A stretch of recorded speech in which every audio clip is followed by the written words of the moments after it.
Welcome to the podcast with your favorite cash flow guys, Mike and Blaine. Giving you the best advice while having a beer. When you're running a business, there are problems every day. Let Mike and Blaine help you out and guide your way. Cheers to the good times with Mike and Blaine for business, beer, and BS. I nailed it. I was right on time. This is episode 119 with Mike and Blaine. I am Mike Mylan, also known as Cashflow Mike. That is my partner, Blaine Birch, the CEO and founder of the best cash flow forecasting software on the planet. That is Dry Run. Blaine Birch, what's up, man? 119. How many are we going to make before the end of the year? I could probably add that up because we're so close to the end of the year. It's like once a week. Who knows? Are we going to take off some time? I might not have to because of the way the holidays fall. I don't know. I'm always good for this. This is people need something to listen to over the holidays. They got to get away from the turkey and the presents for a little bit. So yeah, it's like we're entertainers now. I mean, at 119, you're no longer just a hobbyist, right? You're no longer just somebody that just does this on the side for fun. I mean, we're getting legitimate sponsors now. We're getting people, I mean, it's getting kind of crazy. Even our downloads have just went up and like crazy, and I can't believe it. And what's really cool is we were telling people we thought we had about 30 some weeks of beer sponsors. We actually added it up today. We had to stop counting at I think 64. So we got to double check, but we have added a lot of beer sponsors. So that's really cool. We're at episode 120, and what I'm hoping, or 119, what I'm hoping is we start to get more multiple sponsors, and we'll actually surpass the number of episodes with beer. That's my goal. I think that'd be the coolest thing ever. If I would have told my dad, I bet I won't have to buy beer. All I'll have to do is talk on the radio, on the TV, on the internet, and people will buy us beer. He would have never believed me. There's no way he could have said, that's never going to be true for you, son. Oh man, it's epic. This has been going really well. So super fun time. Yeah. And don't think that we'd never have to buy beer because it's just a beer for the show. It's not like you're buying us all the beer in the world. It's like going, hey, it's $5 to sponsor an episode. That's it. $5 a week to get your brand evergreen. $5. That's it. $5 to be the beer sponsor. We have I think a title sponsor coming in, but that's different. But to be a beer sponsor, $5 is all it takes. And I'm going to admit something here. I do occasionally have more than one beer a week. I think if you just watch this podcast, I have more than one beer a podcast. You do, and sometimes you have the big jumbo jugs from Pat, and I usually just have one beer during the podcast, but I will generally have one after as well. So, so let's go through who's sponsoring this one, right? We still have Larry, who increased his sponsorship. Larry, thank you, Larry. Larry went out another 10 weeks, right? He's going to take us.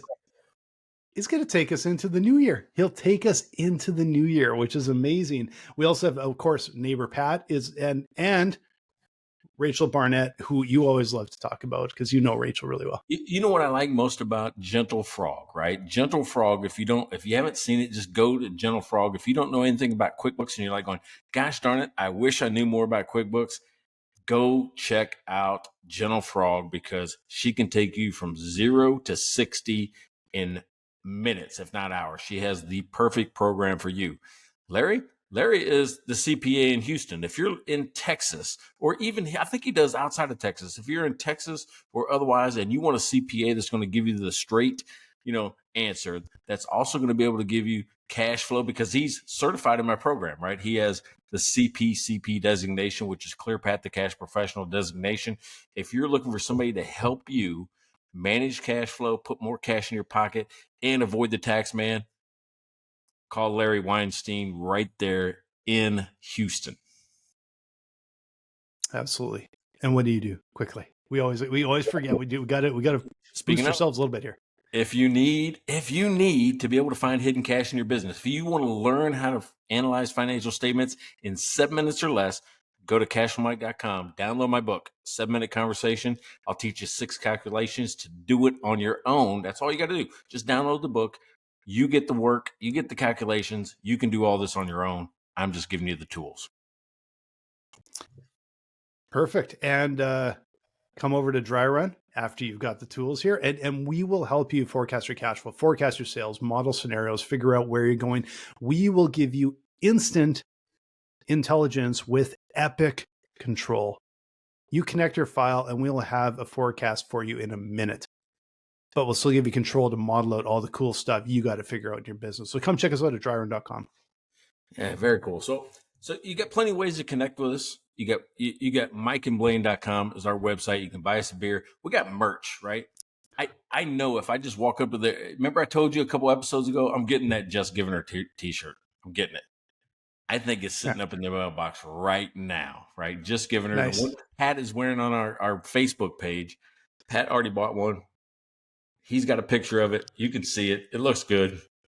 But that's all we do every week for small business owners across the world now, because we got downloads everywhere across the world. We're just giving her. Absolutely. I love it. I love seeing that picture of Pat. Go check out our Facebook page. You got to see it. It's awesome. All right, so here's what I like about this upfront, right? This upfront stuff. We're kind of promoting ourselves. We're talking about finding hidden cash. We're talking about how Larry does his thing, how you do your thing with cash flow forecasting. That is the topic of today's show, right? It's working on your business, not in your business, right? On your business, not in your business.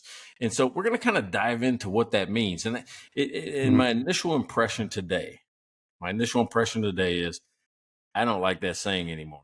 I feel like it's overused. So I'm going to take that position right up front. I feel like it's overused. I feel like it's washed out. It's but that's just me. But what's your initial impression of that statement? Well, okay. Full disclosure here. Mike is saying this because I came up with the idea this week. so he's shitting on my idea. I just to let you know. And but he decided to do it anyway. So we don't have to do it. He decided to do it anyway. But I will tell you that it wasn't so much that I came up with that idea or thought of that idea. It was an observation after the fact that, holy cow, I think we took some major strides because I got my head above water and out of the business for a bit. And so I'll tell you about that in the show, because it was kind of more of a realization that I actually have to do that more, because it's so easy to fall into the trap of just grinding it out every day. And the biggest move sometimes you'll make in your business is when you lift your head above water for a little bit. So, I'm going to dive right in here with the beer, because I think that working on your business, not in your business, is like having a hidden hand to help you. Got it. So that's my beer this week is Hidden Hand from Wayfinder. And I know that was like a really crappy connection, but I didn't have a better one for this week.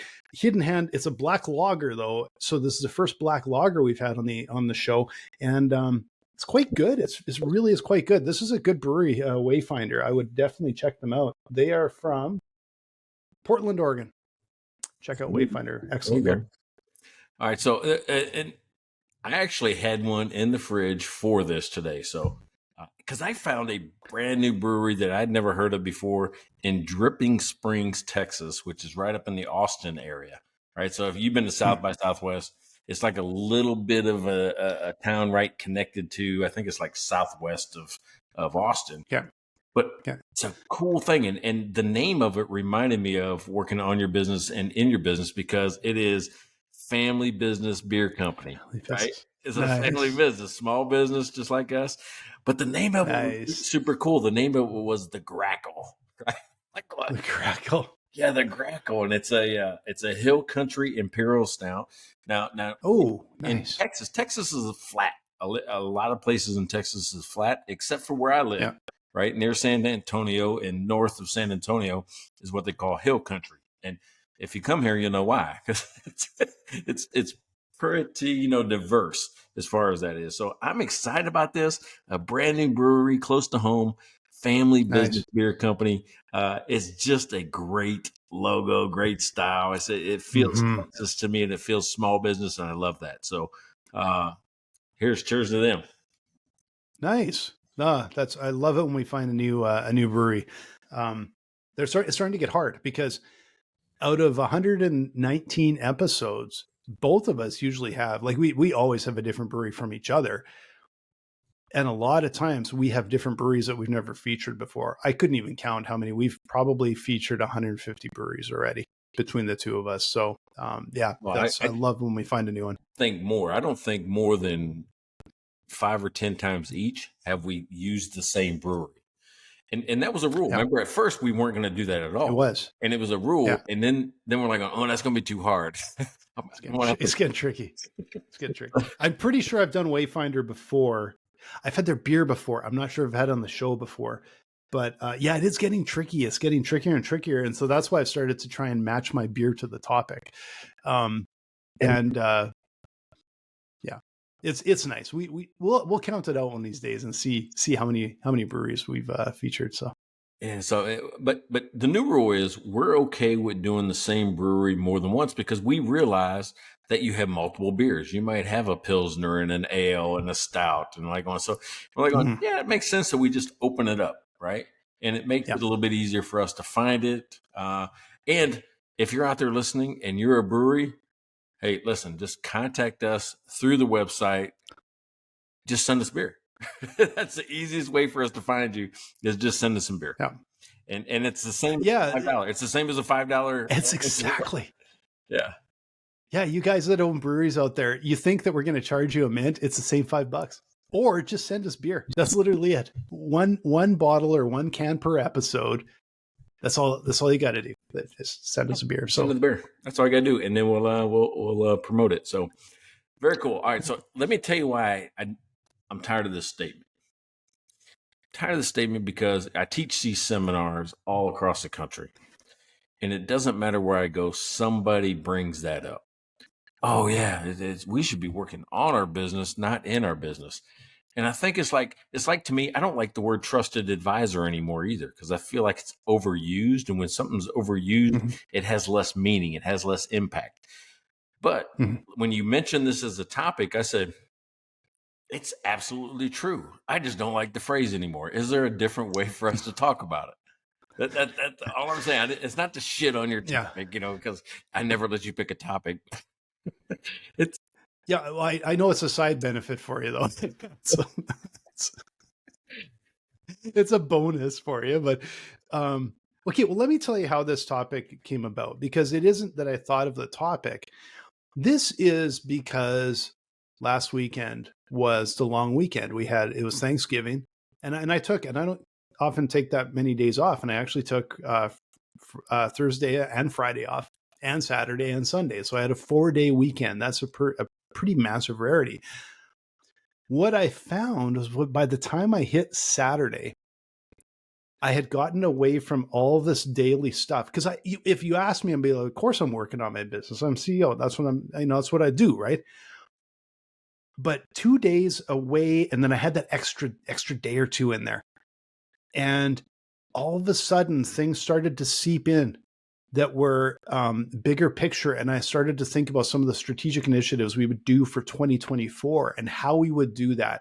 And these things just started to flow in. And by the time I got to work this week, I actually did a little presentation on our 2024 plan, which usually we talk about in January, but I'm like, no, we're getting into December here. Let's start setting the stage. And it was very different. These are things that I don't think I would have maybe grabbed hold of if I still had my head underwater a little bit. And so so then after that, I looked at it and went, yeah, that's because I was actually working. I know it's a cliche, but I was like, no, I was working on the business, not grinding the day to day. I actually lifted my head above and see further out. Right. Yeah, two comments about that. First of all, I love the fact that you thought about next year today, because in the Clear Path to Cash, I teach doing forecasting by the numbers. That's the lesson. 9-10 months into the year, which means you're already preparing and thinking about what's going to change, because most people wait until January. They go, okay, well, we're going to do this year. You've lost a month.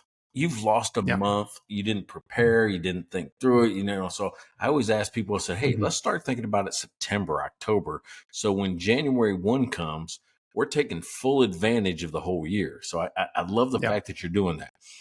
Secondly, right? The working on your, when I think of working on your business versus in your business, I think it was you that came up with or told me about a story about like order in chaos, right? What people look like at a festival, those type of things. I always look at it that way because working in your business is I'm doing thousands of things per week or month, just Yeah. keeping up with customers, bringing product in, Yeah. making adjustments to my product, keeping sales going, marketing, all these things. That's working in your business. The tasks that you do day by day by day by day by day, that's working in your business. Very rarely do we take a step back and go, okay, what did that build? I did Yeah. all these Yeah. things. What does it look like? Right? It's like doing a paint by numbers and never stepping back and seeing what the entire Yeah. picture looks like. Yeah, exactly. It's being, I don't even know if it's tactical. It's into the actual like operations where instead of going all the way up to strategic, where you're starting to look at, and the thing that sort of dawned, like where it all started for me was I was able to stop and kind of take a bit of a bigger picture look and go, okay, what are our 4 key challenges? Actually, what were our 3 key challenges? And I came up with 4. So that's how it worked. But, so I started to go, okay, here's the challenges. And I started to think again on a strategic level, and then started to get into some of the tactical, like how what can we do for each of these 4 challenges? And it's just started to make these connections and things that I don't know if I would have thought of them before. And also like, shit, this is what we can do. And I started to write this out, and I put a little presentation together on here's how we do this. Like here's we've built up to this point, and now it's like here's the observation of where we are today, of where we have to go, and the hills we have to get over, and how we're going to do it. And it really, yeah, at least I think of the team too, but I think it gave me a boost to be able to go like, yeah, I can see it. I can see where we've come from, but this is where we go, and this is how we're going to execute. And I just, it felt good to be able to find that, right? Yeah. So, I mean, the thing that I pulled out of that was, you have had some history with this. This isn't the first time you've done this, right? I mean, it's not the first time No, you went through a different annual plan or whatever it is. So, no, no. I'm going to make a statement after this, but the question I'm going to pose to you at the end is, what changed? Why are you thinking about it differently? Right. So that's one. Well, okay. Okay. First of all, this is a sort of a regular thing. I will say that I am definitely not the type to do annual planning and quarterly planning annually and quarterly. And the reason I say that is because we take the mentality of how we move our business forward, very much the way we move our product forward, which is in very short sprints, sprint, test, talk with customers, figure it out, sprint, test, talk with customers. That's how we do our business, right? Like you're just constantly doing these little sprints and learning from them and continuing on. But sometimes you just kind of got to lift your head above the water. But the thing was, this wasn't something that I consciously sat down to do. And I actually think that's the hardest way to do it. If you sit down January 2nd, you go, okay, what are we going to do this year? Like you said, like, can you get yourself in that mindset? And I think for me, what I found is because I was relaxed for a couple days in a row and I was doing stuff that was not business related. And I was like, we were just out on our bikes and we were getting a lot of exercise and doing our thing. And it seeped in. It's like my subconscious went from the back to the front and said, hey, and it started making connections for me. And once I consciously recognized the connections, I went, oh, that's what my brain's been doing in the background for a while here. And I think the biggest thing, and it's a different topic, or it's part of the topic, I guess, is this is the importance. I guess this is sort of tied into the cliche a little bit, but this is the importance of taking that time away. Like I still believe when I hear of business owners that say, I work 60 hours a week, I work 80 hours a week, I'm like, you're not doing anything effective. You are working, if you're doing that many hours, you're working at half speed. because you can't maintain that, but you can never lift your head up above the water and come up with these big movers, these strategic movers that make a massive difference to the business. All you've done is just moved things along. If you're working that much, you're an employee. And that means nobody's leading the company, right? Nobody's being a leader. Exactly. Nobody's taking a leadership lead or a role. So, I mean, to me, the thing I live by, this one thing is, if I want to know what the future holds, I have to bring it to the present. And here's what I mean by that. I think about it like, where do I want to be next year? Well, if I want to be at $1 million, I want to be at whatever it is, 10,000 users, whatever that is, I want to be at. I start there and start working backwards. What are the things that have to happen for me to get there? Do I have to hire somebody? Do I have to change the way? Do I have to scale? Do I have to add more coaching? Do I have to, those are what I'm trying to do going into the next year, where I want to be next year. Yep. And I start there and work backwards. Right. So it's, if I want to know what the future holds, I got to bring it to the present. I don't just do it with business. I do it with personal life too. If I want to be retired and done in 15 years, what are the things that have to happen so that is true? Yeah. Right. So that I think that's good for you. And I think one of the things you brought up, I saw one of these little memes online the other day, but this is what actually caught my eye. It showed a target, and there was 2 arrows, and one was kind of close to the bullseye and one was like kind of out further. And they said, winners and losers both aim for the same thing. And I went, I like what you were talking about there, because a goal is important. You do set your goal, but I think the absolute difference is the systems and processes you put together to make the goal. It's not the goal. It's not the goal. The goal is it's like the prerequisite. It's like the idea for the startup. It's a prereq. People think ideas are worth something. Oh, they're the prerequisite, but it's the execution that matters. And that's what you're talking about, is execution. And that is so, so important. And the one thing I preach, even with people that have worked for me in the past, is nothing is random. Nothing is just left to chance. Even a conversation with an employee that's a coaching type scenario, we war game that. If you say this, how can he respond? Those are things that all of successful business owners will go ahead and make the planning and preparation and war game out what could happen, so they can avoid some of the obvious mistakes that happen just when you make a decision too fast. Yeah. That literally, well, you're preaching to the converted here, because that's literally what dry run is about. War gaming. That's what dry run is, literally the term, to war game everything to come up with your outcomes, right? And I'm just debating whether I should segue in, because it's an odd week.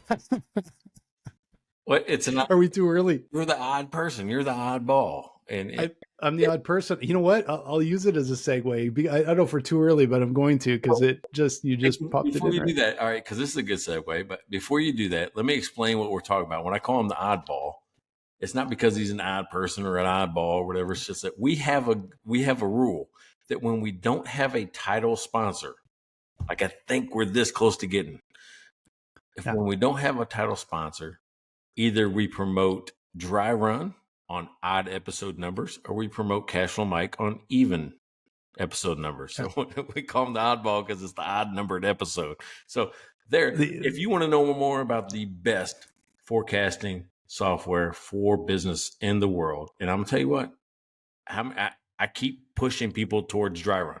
How many people you see sign up? It goes, I'm part of Mike's program.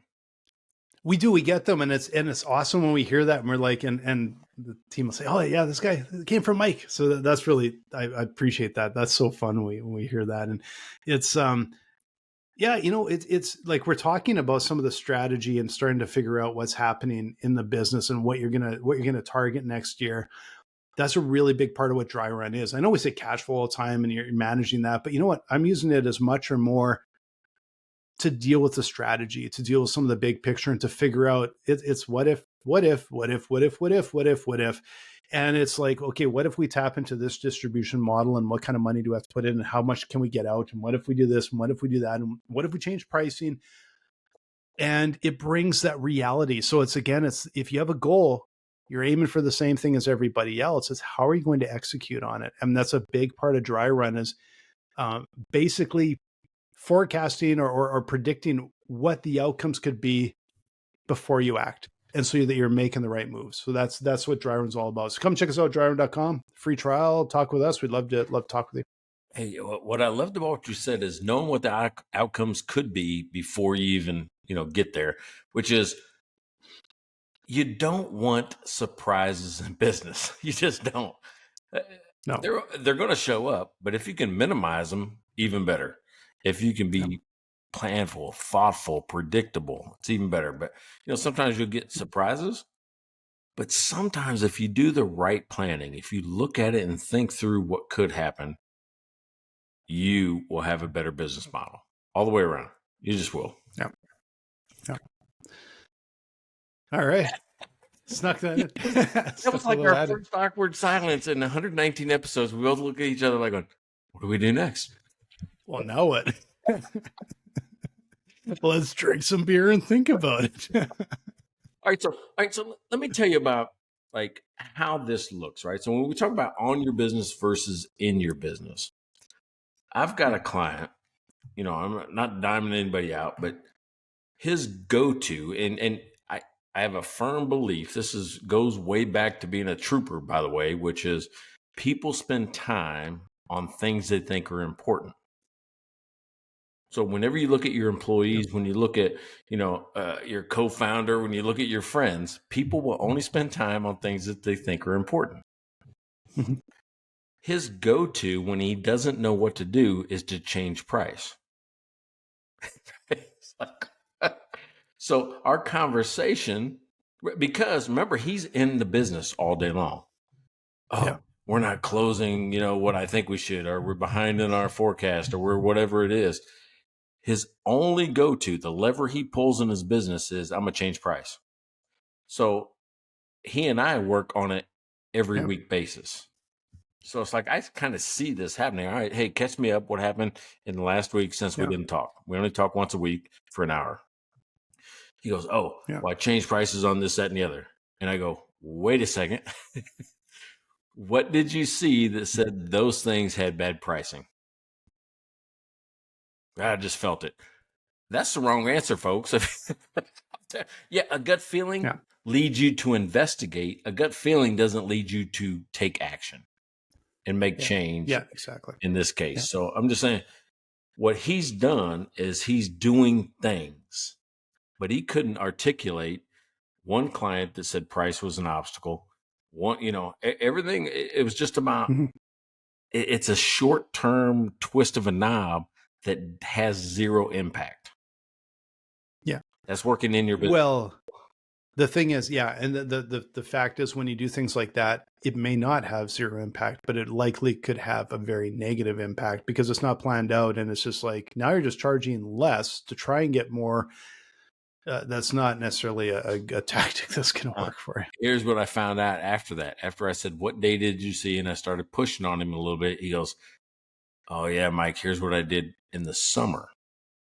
We had all this growth, all this cash was coming in. Things were doing well. We were happy with things, how they were going.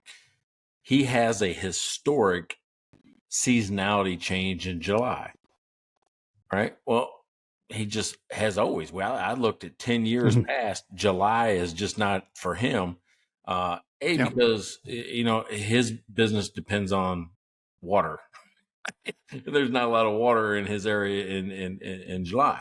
I said, this is something you have to plan to just that's going to be your low spot. Instead, he thinks he can special through it. He thinks he can add discounts and increase. Well, what he did was he changed price and he didn't tell me in July to try to overcome. He says, oh, we're doing so great. I'm going to really kill it this July. And he changed price and actually did worse.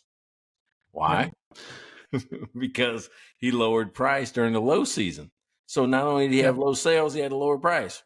He had a lower price. And he probably can't get anything. Like, you're only so much you can get out during that time anyway when it's seasonal. And like with our company, it's not necessarily seasonal. Like we don't see the seasonality, but we do see ups and downs. We do see peaks and valleys.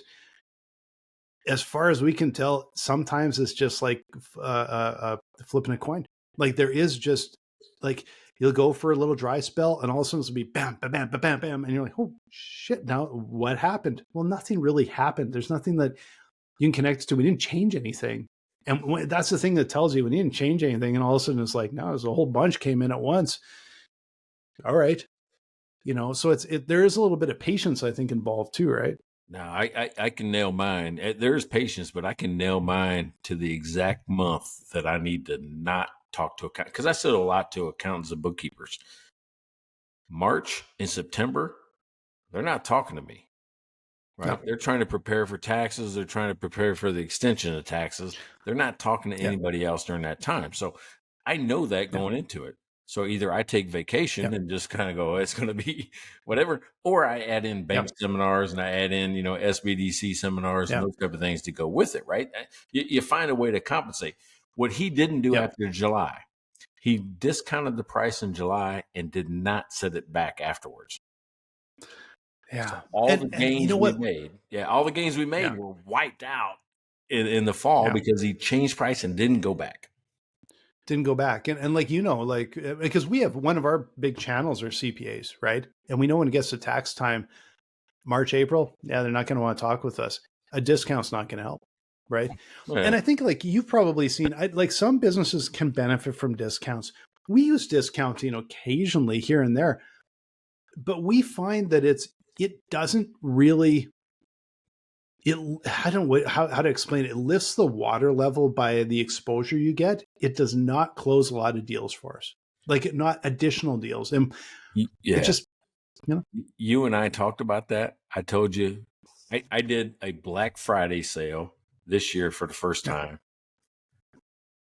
I'm gonna call it a failure, right? It's like when it's a failed test. Like it maybe gave me a little bit of exposure. Maybe I could see some bumps in website traffic, but not enough. I didn't get enough sales to justify it. It didn't change people's minds. It's not like going, oh, I'm gonna get this iPhone case. Oh, it's half off on Black Friday. I'm gonna get it on Black Friday. I didn't change people's minds because of price, because I solve a problem. Right? Yeah, exactly. If you don't have the problem, I think, you don't buy it. Like retail goods, and especially it's like the lower the price, the good, and to some degree, and then it bottoms out, I think, where it doesn't make a difference. They can benefit in sales. For us, we it's like, hey, people are out looking. Can we get some exposure? But we found over the years that pricing, like there's limits, but pricing isn't a big factor for us. If they once they kind of go, yeah, I need that, they're good. They're good, right? I remember back in my agency days, we had we had one of the top apps in the App Store with the iPhone, kind of before I sold the business there, and we charged, everyone dove to the bottom. We said, oh, it's the big dive to the bottom. It's right around the time when all the apps went to 99 cents. Totally different models now. In-app purchases is the big thing now. But back then, that was not a thing, really. Everyone dove to the bottom of 99 cents, except for us. We stayed at $4.99, and we led the category. And we did try the odd like Black Friday sale and this sale and that sale. We got some exposure, but it really didn't boost. We never got more revenue. Like it really didn't boost. And even the number of units didn't really change that much, just because people just decided they either want the app or not. And if they do, they're willing to pay the price. I think even for retailers now, Black Friday is a clearance sale. Just stuff I'm trying to get off the shelf, right? It's just, I'm clearancing everything off of it. It's not the same. There's even memes and reels now that says, it's not the same as it was 10 years ago when people were lining up at 6 a.m. and fighting people to get the cheap TV. It just doesn't happen that way. Now, before this call, I talked to Larry Weinstein on the phone. Right. So I talked to him, and he reminded me of a quote that is perfect for what you just said. Right. And what we just said, which was, Yogi Berra. Are you familiar with him and yogiisms? And there's a cool Netflix, I think it's Netflix or one of them. There's a documentary, it might be Amazon, I can't remember which one, documentary on his life, right? Where Yogi Berra was a Hall of Fame, World Series catcher for the Yankees. He said, if people aren't coming to the ballpark, there's nothing you can do to keep them from coming. No, but that's a Yogi Berra yogiism, right? Like, if they're not coming, there's nothing you can do to keep them from coming. so, and that's what Black Friday was to me. If they're not buying, there's nothing I can do to keep them from not buying. Yeah. That's a beautiful phrase. This whole like, because we're talking about strategic planning and all that too, which I will say, as soon as you brought up the famous quote, the first thing that popped to my mind was Mike Tyson saying, "Everyone's got a plan until they get punched in the face." Yeah. Like, yeah. Can you imagine? Can you imagine getting hit by Mike Tyson? Oh no, I'd never probably be conscious ever again. Like, yeah. He just, man, that guy was the power and speed. I don't know if anyone in history had that kind of power that he had. I'd probably flinch if I saw him on TV after that. Mike Tyson. Yeah, Mike Tyson. I saw a video of him, like he was working out, because I don't know if he was just working out or he was planning to do some sort of comeback old timers fight or whatever. I don't know how old he is, but he's got to be pushing 50, maybe into 50s. And the amount of speed and power he had at his age was absolutely flabbergasting, as he was, beating the crap out of the guy in front of him with little mitts that he hit. I just couldn't believe the power and speed that he has at his age. It was crazy. I still wouldn't want to get near that guy, Oh, no way, right? Would I cross Mike Tyson? No. I mean, just want to do that. So, all right. So I want to bring back up, you had, looks weird now. You had that story, that way to explain order and chaos. And to me, that's a good visual about on your business versus in your business, right? And it was something about a crowd. Can you go through that?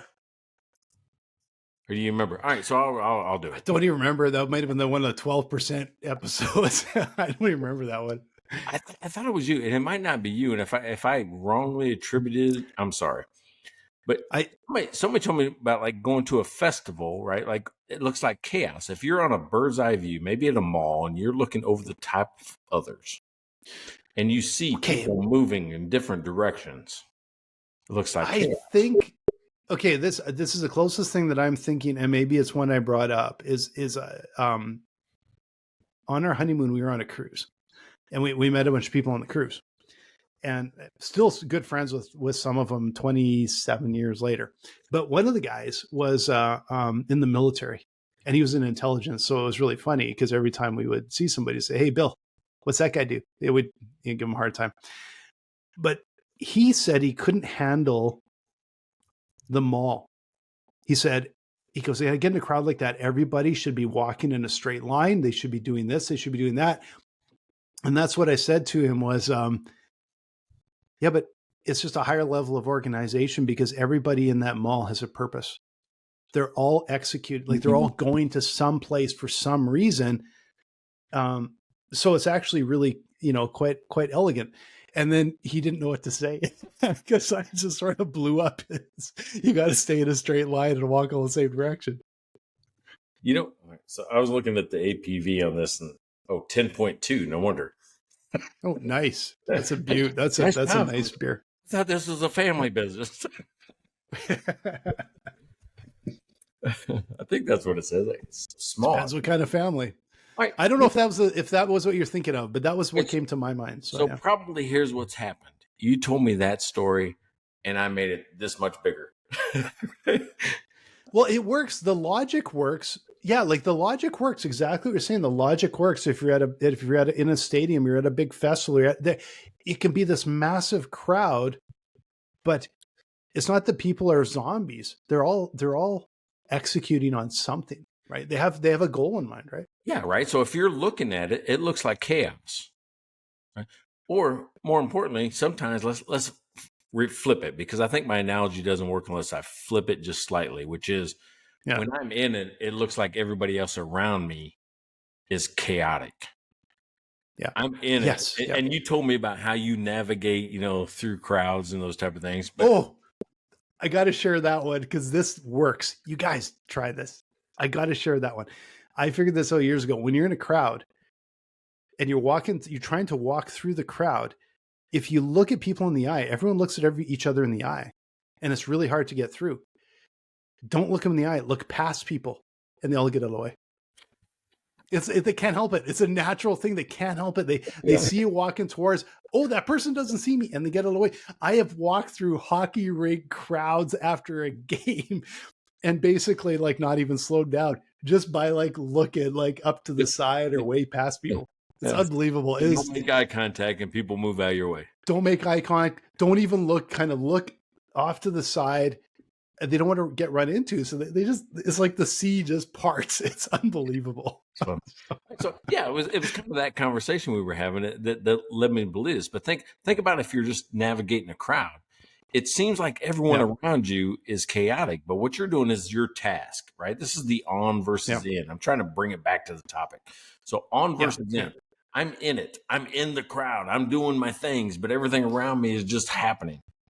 Then all of a sudden I get up on the second level and I can see other people doing that. I can see what's happening. I can kind of see how things move. And I can see that one person down there has a task and a purpose. Oh, he's going to DSW. Oh, they're going to Foot Locker. They're going, you know what I mean? You can start to see the order and chaos. Take one step back, take one step up, whatever it is. See it from a bigger view. What's created because of this? Yeah, that's where you can see the bottlenecks. You can go, oh, people aren't going to this part of the mall because it's too crowded there, and it's because we have this here that's blocking people. Like you can start to adjust the bigger picture, the flows of people, like all of that kind of stuff. Yeah, it's seeing that big picture can have such a massive impact. You hear that from hockey players all the time, where they're like sitting for a night, they're up in the press box, and then they look and go, man, the game, it slows down so much when I'm up here. And they can just start to see things, and it helps them understand, like, wow, I have more time with the puck than I thought, or I have a little more room than I thought. You hear them say this stuff all the time, right? Huh. I hadn't heard that, but that makes so much sense. But what's funny in football, well, we think it moves slow, but the players don't. They say, oh, the game is so much faster, especially every level you go to, from high school to, hey, and by the way, I'm going to shout out the Piper Warriors. It's a 3-year high school. It's only been open for 3 years. They are in the regional championship tomorrow. Oh, nice. Yeah. So they could win the region in Texas State high school football, which is hard to do, 5A. And then they play one more game against another region champ, and they're in the state championship after that. So they're like 3 games right now, or the third game is the state championship. I'm like going, I've never really, this is the team that Courtney's daughter goes to. She's in the color guard band, and I'm like going, man, it's a really exciting time. Texas high school football is something different. I can tell you that. Nice. Yeah. So sweet. Well, good luck to them. Good luck to the Warriors. Tomorrow night. Now, last week they played at the Alamo Dome, which is, they've held Final Fours there. The Alamo Dome is a big deal. This next one is at Texas State, which is a university. So they're going to a college campus. And I think the state championship ends up either at Cowboy Stadium or the Texan Stadium, Houston or Dallas. So I'm like, they really take it seriously when it comes to, football. And I started rewatching Friday Night Lights. Have you ever seen that either show or series? I saw a few episodes when it was out. I haven't seen the whole thing though, and it was when it first came out, so years ago. So yeah, if you don't want to go to watch the TV series, go watch Billy Bob Thornton in the movie. It's like an hour and a half long. It's not that very long. So, but it just lets you know what it feels like to be a football player in a Texas high school, and it's just it's motivating, right? It's like motivating for all of us. So, I like it. Nice. So cool, man. So, all right. So on versus in. Let's talk about on versus in. First of all, I put in the description I don't know if you edited it or not. You could have changed it. No, not really. No, I don't think I touched it actually. How I didn't like it. I didn't like that. Meaning I do like it, but I feel like it's overused and I think it's diluted. That people don't pay as much attention when you say it because, like, oh, yeah, I've heard that before. Yada yada yada. So, is there a way for us to get people's attention? And I don't know the answer because this is brand new to me, so I don't know the answer. So, how would you describe it to somebody without using those words? You know, I would say that sometimes you have to extricate your head from your posterior. How about that? Yeah, I mean, you hear like forest through the trees. I can't see the forest because of all the trees. Yeah. There's all these things that describe I it can't believe I didn't get a reaction to taking your head out of your ass. But anyway, because you didn't say that. You said that the Canadian version. You said, "Oh, no, oh, I just and then you almost said sorry after. Oh, sorry. no, I was just sneaking it. I was sneaking it in. No, but that's the thing is, I don't know. There's so many, like the forest through the trees, all those. There's so many sayings, but we've talked about these a lot of times where there's truth in those sayings. That's why they're sayings. Like that's why they've stayed around for 50 years, right? But I think the thing is, it can, like you actually, when you said something, you said people in your courses sometimes say, I have to work on my business, not in my business. That is the problem, I think, where it probably is driving you nuts, because too often it's lip service, right?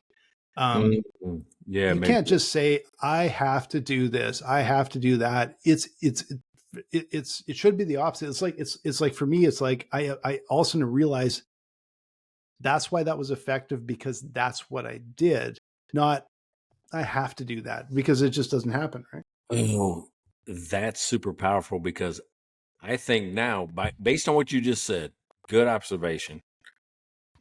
I think it's an empty promise. It's like saying, "Oh, I got to lose weight." Yeah. Most of us will say that and not do anything about it. And when I say most of us, I mean me. I need to lose weight. I don't do anything about it. I'm not even trying anymore. But maybe that's the way we do it. Instead of, you have to work on your business rather than in your business. What you should be saying is, I was working on my business, not in my business. And there's a real fundamental difference, because that's, I recognized it. I did something about it. I saw the benefit of it. Because I think it's harder to like, it's like, let's do our annual planning sessions. I do think there's some usefulness to it, but I don't think you wait for a day. I think when it's like pulling on a string, right? Like it's like the little string on your sweater as it's coming unraveled or whatever. It's like you see an opportunity, you don't wait. You don't say, well, that'll be part of our quarterly planning meeting. Start pulling on it. As soon as you see that seam, you start hammering on that crack, And I think that's the philosophy you have to take. Dude, I got to tell you, I got a friend. When we were just talking just now, I got a friend, TJ. He owns Wichita Airstrike. It's a gym, martial arts, does all kinds of stuff up in Wichita, Kansas. And he does this, I think it's Monday motivation. It's like 8:30, just fires you up. He just tells you all the stuff to get you fired up for the week, right? And I think maybe we need to approach it like a weight loss coach. Because it's like, do you want to feel sluggish? Do you want to not fit in your clothes? Do you want to not, not have the mental acuity that you want to, you always have? The phrases they use to get you to change your behavior to lose weight are the same things we should be telling business owners about running their business better. Do you want to die? Do you want to have cash flow problems? Do you want to, do this type of thing? Yeah. Well, and the reason I say that is because when I get to change your perception, you'll take action.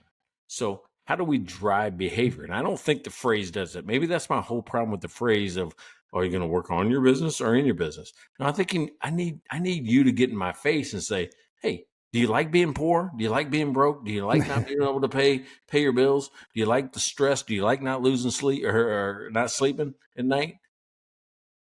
I think I need somebody to get in my face. Yeah, I guess the thing that I sort of object to is the weight loss sort of idea, because It's not about weight loss. It's about motivating somebody to take action. I'm saying weight loss no, coach. no. But this is where I see a really fundamental difference.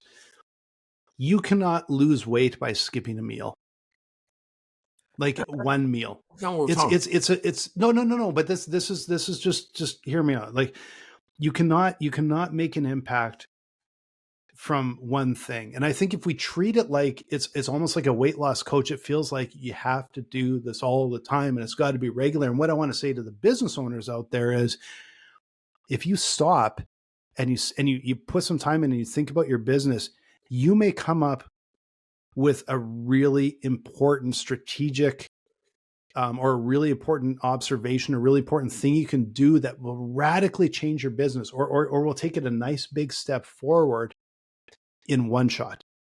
So, and the reason I say that is because I think people get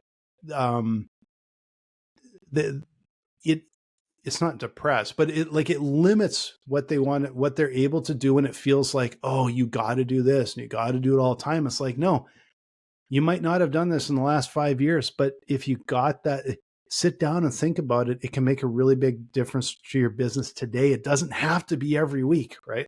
Yeah, I agree with that, but I'm gonna push on that because I don't agree with it. Meaning that it isn't just like I only got to do this once or twice and then I'm back on track. No, man, working on your business means all of the things I did, I take a step back and look at it and what happened. And that's where financial analysis comes in. That's where my budget to forecast. Okay, here's what I thought I was going to do using Dry Run versus what actually happened. I took a step back and looked at it because all the actions, not the tactics. You're talking about tactics, skipping a meal, those type of things. But no, I'm talking about I take a step back. All the things I did it work? Did it not work? If it didn't work, let's figure out a different path. And you have to do that with weight loss too. No, I agree with you. Like, because the more frequent, the more regular are the benefit you're getting, more benefit you're going to get.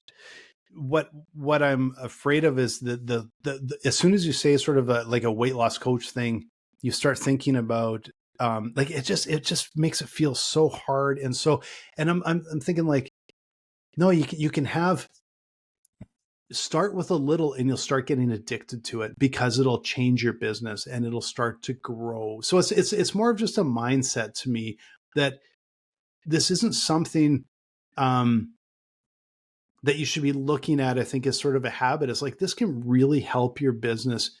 Just start today, start thinking about your business, start thinking about 24. What are you going to do? And when you see the benefits, it'll start changing your mindset and it'll become a regular thing. All right. So that is like a weight loss coach. Oh my God. I don't care what you do. Get your ass up in the morning and go to the gym. Go to the gym. Just do the things on a regular basis. Right. That's what they're telling you to do. And that's what I think you should do is, hey, work all month, work all quarter, work all year, and then take a step back and do the analysis. Do the tools and techniques that people give you, ratio analysis, cash flow analysis, expense analysis. Look at the things and see if you progressed or didn't. Did I lose weight or not? That's what I'm saying. Yeah. I think there's a lot more similarity. I don't care about what the tactics are that you use. I care more about doing it. Do something. Be motivated to do something. And I think that's where we as coaches, me as a coach, I'm going, why are we not doing this? Do you not like to make money? Do you not like, to solve the problem, to give you more money than you should? Again, I'm going to go back to the same guy. We went through an expense analysis. I gave him a whole week. Go through it and tell me what you can cut. His goal was $250,000 a year. He came back to me and says, I found $1,000. I can't cut anything else. 30 minutes later, I found $50,000 and we weren't even a quarter of the way through his expense his income statement, 40 grand. Yeah. Just asking the question. And I have a chart, right? I have a chart that says, do I need it? Can I afford it? Right? So if you can need it and you can afford it, then keep it. If you don't need it and can't afford it, cut it. It's a pretty simple thing. And this is a weird thing. He was keeping a $3,000 a year. This is something small. Yeah. $3,000 a year expense just because he couldn't figure out a better way to export data out of one software to something safe so he didn't lose it. So you pay $3,000 rather than, if you don't have enough data space or storage, it's $299 a month. It's $25 a year for Apple or Google or whatever it is, like $25 a year. Yeah. Let's export whatever they have and throw it over there. I said, how many times did you go back to it this year? Once. One time? You paid $3,000 to go look at something one time because you don't know how to get it out of it? I said, yeah. Got it. You know where that $3,000 goes? In your pocket. You have to look at it that way. You have to look at it as, I'm putting $3,000 in my pocket by just putting it in a different bucket. Yeah. Yeah. People are not thinking about it that way. He was paying $3,000 for a convenience of not doing something. Yeah. Easy to do, unfortunately. So I got fired up, man. Hey, you knew right off the bat, you said you're going to shit all over my topic. And I didn't shit on the topic. I actually agree with the topic. I think there's a better way to get people motivated to take action. And maybe I got to be a weight loss coach. Well, yeah, I know. But I've never had a weight loss coach, so maybe I shouldn't be commenting on them. I'm just assuming that it would be like I wouldn't react very well. All right, so maybe I got to be like a professional wrestler and say, "Do you smell what Cashflow Mike is cooking?" I kind of like that. I kind of dig that. All right, so hey, episode 1. This one digressed faster than most, and I'm going to blame and actually exalt Family Business Brewing and the Grackle. Where the hell that is? And also I think we'll go back to you doing the topics because you just did not like my topic. I don't think today. That's not true. But look, I participated. That was good. You just hit the one topic that I'm like going, I'm not a fan. I'm not a fan of the saying. Yeah, and I wasn't even attached to the topic. I just said, I think here's one that we could do if you're looking for a topic. So I'll just let you take those. You got a knack for them. No, I like it when you pick the topic because it adds a little character to the show. And speaking of adding character to the show, you can add your character to the show with a Buy Me a Beer sponsorship. $5 a week. You can add your character to your community with one of our shirts, Just Giving Her. Or the Blaine and Mike, Mike and Blaine t-shirt. You can do one of those by buying our merch.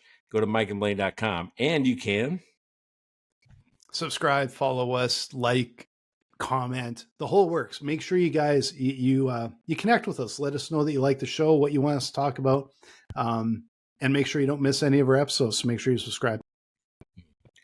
Right on, man. I appreciate you. And hey, let's close out 23 strong because we're going to season 4 in January.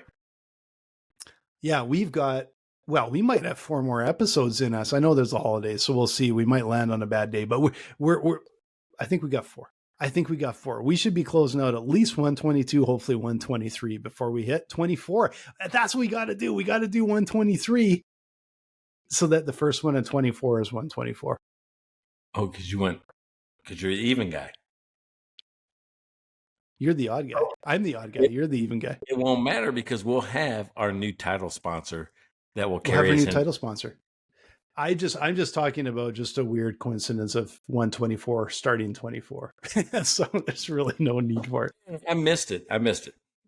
Nice job. No, I just thought it was 24. Kind of a 24 and 24 and 24. 24 and 24 exactly. Someone can buy us a 2-4 of something or a 24 pack. Buy us a flat of Coors Light. Check out their website at mikeandblaine.com. Then subscribe to the podcast and buy these guys a beer.